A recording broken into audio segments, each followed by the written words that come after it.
Hey guys, subscribe for daily content. And if you're shopping for gear, make sure you check out the description for the newest items at some of the very best online retailers. There's also links for some of the items that I personally recommend. Thanks!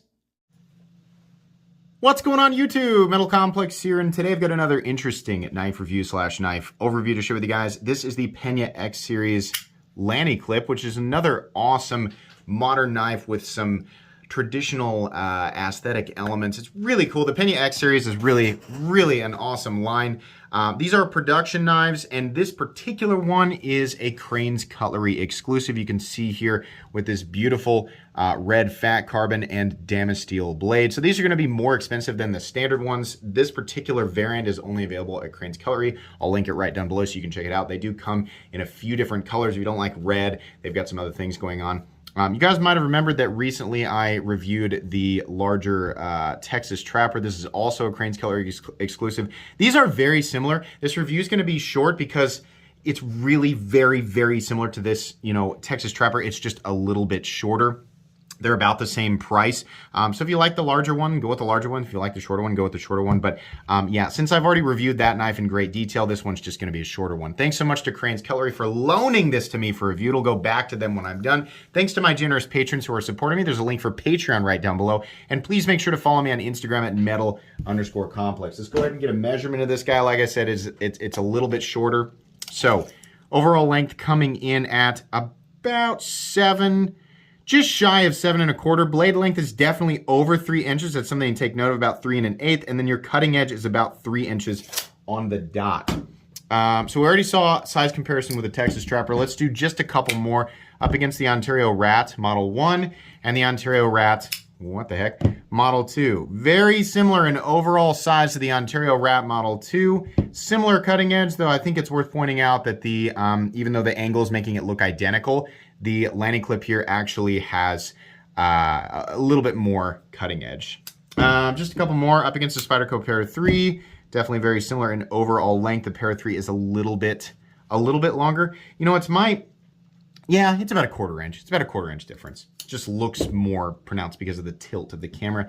Last but not least, another good one, the Benchmade Bug Out. This guy is definitely a little bit shorter than the Bug Out. Where are these knives made? As far as I understand, these are manufactured by Reate. So these are manufactured in China, but anybody who knows the name Reate knows that that's pretty much synonymous with some of the highest quality production knives on earth. New people are always shocked by that. It's made in China and it's one of the highest production quality knives on earth. Yeah, if you are new, the name Reate is like you're gonna get essentially perfection in the overall fit and finish department. We're also looking at extremely premium materials here with Damasteel, which is a proprietary blend of RWL 34 and PMC 27, two powder form steels to create not just a nice looking blade, but an actual performance oriented Damascus. It'll perform very similarly to CPM 154, which is something that you don't, if you're comparing, like I can get a Damascus knife for, $30 on Amazon, this is way better. This is a real performance-oriented Damascus steel that is made by the Damasteel company, and it definitely costs a lot more money. If you look up Damasteel online, look at retailers with knives that are actually Damasteel, they are much more expensive, definitely. So couple that with Reate's amazing fit and finish and just overall quality, and the fact that we've got some beautiful fat carbon here, some titanium. Yeah, this is definitely a high quality knife. The action on this guy, even considering it is a short blade, is very good. This is a front flipper or top flipper, which makes it a little bit better, right? Knives that are dedicated front flippers where the engagement point is way over here, not so much into that, right? So you can choose to front flip it, which works really well, or you can choose to top flip it, which is, I'm a little more confident with my hand position when I'm doing that. So that's nice, but no thumb stud, no flipper tab, none of those, sort of common modern elements that we've seen. This is going to be a little bit more of an adaptation process for some people, but it is very easy to manipulate thanks to a nice cutout here in the frame lock, so easy access, no double clutch or anything like that. It's quite snappy too. The action's really good running on bearings. Let's go ahead and do carry profile thickness up against the Spyderco Para 3. You can see it's a little bit thicker, but we have some contouring, which is something I always appreciate and will take, when combined with excess thickness. I don't count off for that. Profile of this knife is very good. It's not going to be a cumbersome object at all. You can see it's quite a bit more compact than even the Spyderco Para 3. Let's go ahead and measure blade stock thickness on this guy. I don't think it's any different than the Texas Trapper in terms of blade stock thickness or scale thickness or anything like that. We are coming in at, it says 124, about 125 thousandths.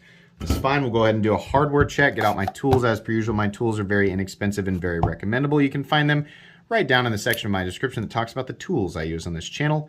The pivot is going to be, oh, nope, I'm sorry. I should have remembered. It was the same way with the Texas Trapper. This is going to be a T10 pivot. Right, there we go. Yeah, T10 pivot. It's a bit shallow. I wish that was a little bit deeper, but I'm glad that it's a T10. And then these screws here are going to be T8, and then there's going to be a couple more screws underneath here. Probably T8, they might be T6. So you have a few extra screws than what I normally consider to be minimal hardware. Shouldn't be that big of a deal. Just make sure you have some quality tools and a place to put your hardware, and you'll be fine.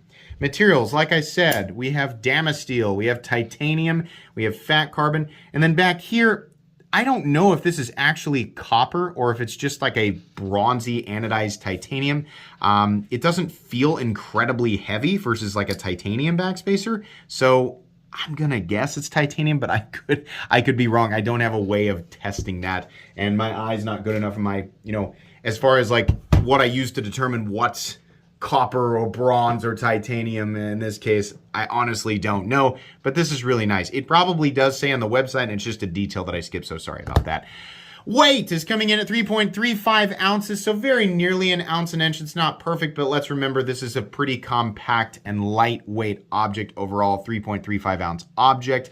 It's just not going to be that big of a deal in the pocket unless your pants are, I don't know, marathon running pants, or if your pants are made of wax paper. Outside of that, probably won't be that big of a deal. Did we finish everything there? Yeah, I think we did. So the nice thing about these knives, the main thing here, the main draw is, of course, that they look like traditional knives. They almost look like they could be slip joints, but they are titanium frame locks or bolster locks, sub frame locks, right? There's down in the comments, people always sort of correct me and tell me exactly what, constitutes a subframe lock, bolster lock, etc. What's going on here is that this right here, the lock, is actually all part of the frame, and then what's normally the exposed part of the lock is sitting underneath the scale, which is nice because then you don't have to worry about where to put your fingers when you're flipping it. You're not going to be putting any excess or unnecessary pressure on that frame lock, which can sometimes hinder your ability to flip it correctly. And I think that's especially good on this knife because it's pretty narrow and you are dedicated to either a top flip or a front flip, which is, can be an awkward and sort of unfamiliar position for your hands. So that's really nice. Because this whole area is just one big open area, you can still get a full 4-finger grip on this guy if your hands are about the same size as mine. I wear an XL glove, which means my hands are pretty normal. Other guys out there, your hands are going to be about, average size, probably about the same as mine. If you have truly, like if you wore an XXL glove or larger, you might have a little bit of an issue getting a full grip on this guy. If your hands are smaller, you should be just fine. The aesthetic of this is beautiful. The transition from the titanium to the fat carbon here is wonderful. On these guys, these specific exclusives with Crane's Cutlery, the Lannys are a bit less colorful than the Texas Trappers when you go with the colored stuff. I kind of like that. I want to see more black and less color when we have these colored variants, so this is just about perfect. That's just the right amount of color for me. If you want a little more color, just know the Texas Trappers just seem to be a bit more colorful. It just depends on what you like there, not necessarily an indicator of higher or lower quality fat carbon. It's just how these ended up looking, right? Fit and finish is literally perfection on this. And that's the case. Anybody who has, collected or handled reate knives is going to tell you roughly the same thing. Reate nails it every single time. They just do such an incredible job. And they did, it's just a continuation of this. This particular Damasteel pattern is awesome. There is so much more going on here. What separates Damasteel from, your regular Damascus, and when I say regular Damascus, just keep in mind that regular Damascus can be any two compositions. It can be two extremely poopy compositions that just come out looking like Damascus, and then the performance is just whatever. It can be, a performance-oriented steel with like, a low chromium, and then it's mixed with a high chromium steel so that you get that right. There's a bunch of different reasons to mix the two. A lot of the less expensive stuff does not have this really nice polish on it, and then also the pattern ends up being really foggy. If you're holding, sorry, those of you who have Civivi Damascus blades in your hands right now, if you look closely at it, not only is it sort of a flat etch, but the pattern itself is very rough and very ragged, and it just doesn't look super crisp. On a Damasteel blade, this is generally what you can expect. The pattern is gorgeous, right? It's just really nice. So it's nice to look at. It is stainless, and it's going to perform like CPM 154, which is an incredibly well-rounded composition, probably still one of, if not my favorite compositions out there. So it's really cool. The blade itself is a flat that runs out about 60% the length of the blade. We have this nice big swedge here on this clip point, classic clip point style blade, which is making it look, even more like a traditional knife. This is great for your puncture tasks, and the edge honestly does get pretty darn thin. This is actually hollow ground, which is really nice. I mean, it really does get thin down there. So this is a light duty knife. It is definitely built well, but it's definitely going to be more of just an everyday cutting tool. And it does lock out, and that is going to be a dependable lock. So, if you're not like trying to pry a boat anchor off of a rock at the bottom of the ocean, you'll probably be okay. I'm exaggerating, right? Use this for regular knife tasks, you're going to be fine. This definitely isn't a cold steel triad lock or anything like that. The geometry of the blade doesn't suggest hard use or anything like that, but it's definitely a very capable and very beautiful knife. It says Pena X Series right there. I really wish that it didn't say that on the blade because we're trying to look at the pattern, but okay, it does. It's really not hurting anything. There's nothing in the cutting path. There's a little bit of a sharpening tool, so that's nice. And then on the other side, it doesn't say anything. I think this side of the knife is definitely the most beautiful. There's really not a whole lot more going on here. You have a little bit of jimping up top, and that's fine. I kind of wish it extended out further, but it didn't. Always beautiful to see that pattern on the spine, right? It's just really, really nice. Each one of these is going to be a little bit different, but this batch, all fairly similar. I would imagine cut from the same block of Damasteel, or a couple of similar blocks. Damasteel has a bunch of different patterns that they can create, and they're all, while it's a similar pattern, they will all look a little tiny bit different. They're not going to be carbon copies of each other or anything like that. Transition from the scale to the frame, to the backspacer, and then again to the frame and to the scale are perfection. Nothing there. Oh no, there's no lanyard hole. Who cares? The pocket clip gets to be in the right place because it doesn't have to worry about a lanyard hole, and it is made of titanium. It does not create a hot spot, and it carries at about medium depth, which is totally fine. This is a great clip in and out of the pocket. It's just fine. Lockup. You can see here we found it on the Texas Trapper. I'm going to try and get that focused for you guys. It's hard. There's the lock bar right there towards the front. There's a sort of cutout on the blade, and that stop pin sort of rides in there and impacts the front right here. So you have it locked between the stop pin and the frame lock right there. So that's nice. No blade play, up, down, left to right. No lock stick, no pivot lash, and a nice detent with a perfectly centered blade. Yeah, this is a good knife. So they do make these knives in like standard production form, and I don't know, they pop in and out on various retailers, right? I'll try and link some down below if I can. They come in substantially less expensive, and I believe they are materials like micarta or carbon fiber with M390. If you're looking for best bang for your buck in terms of just materials and edge retention, right? Well then, yeah, that's going to cost a lot less money, right? Not everybody, you don't need to spend way more to get Damasteel. Damasteel is not like a miracle product that's better than everything else out there.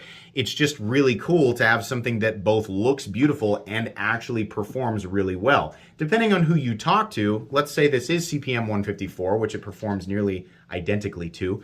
Is that a word? It performs almost exactly the same as CPM 154. If we're comparing M390 to CPM 154, CPM 154 does not have nearly as good edge retention. It is tougher. It's not quite as stainless, and it is way easier to sharpen. So depending on what you're using your knife for, plenty of people will tell you they prefer CPM 154 over M390 day to day. It's not really a one is absolutely better than the other, right? So consider that, and then consider whether or not you actually like the idea of having this type of material as a blade. You know, looking at this, if you prefer this aesthetic. If, you know, your answer is no, I don't prefer CPM 154 over M390, and I do not prefer that style of blade and how it looks aesthetically, then yeah, obviously you're going to want to go for the one that's less expensive and has the M390 blade. But for those of you who do like this and you appreciate the exclusivity of owning a short-run exclusive knife from, you know, retailers, that it is cool, right? If you're a collector, that's something you'll enjoy. Then yeah, the price tag's not going to really be that big of a deal for you. These are about $438 versus, it's hard to say what the standard versions of these go for right now because of inflation and things like that. I'm going to guess it's between $250 and $280. I think that's what I said in the video about the Texas Trapper, right? So you just have to balance that out for yourself. As far as comparing this with real competition, and by real competition, I mean other knives that are actually made in the same caliber with the same materials, right? Damasteel. This is on the lower end. There are definitely Damasteel blades. I mean, people will easily, like custom makers will use Damasteel and charge well over $1,000 for it, sometimes multiple $1,000. So getting this material, right, and that's the case with, you know, regular single composition powder form steels as well. But getting this type of thing at 438 bucks, I mean, I don't know that I have ever seen a Damasteel knife, unless it's a fixed blade, under $400. So I don't have a problem with this price tag. This is right on par with what I expect from reate. The fit and finish is perfect. You do have to pretty much absolutely want this classic style pocket knife. But that being said, this knife is really great for EDC. It's a nice compact size, weight.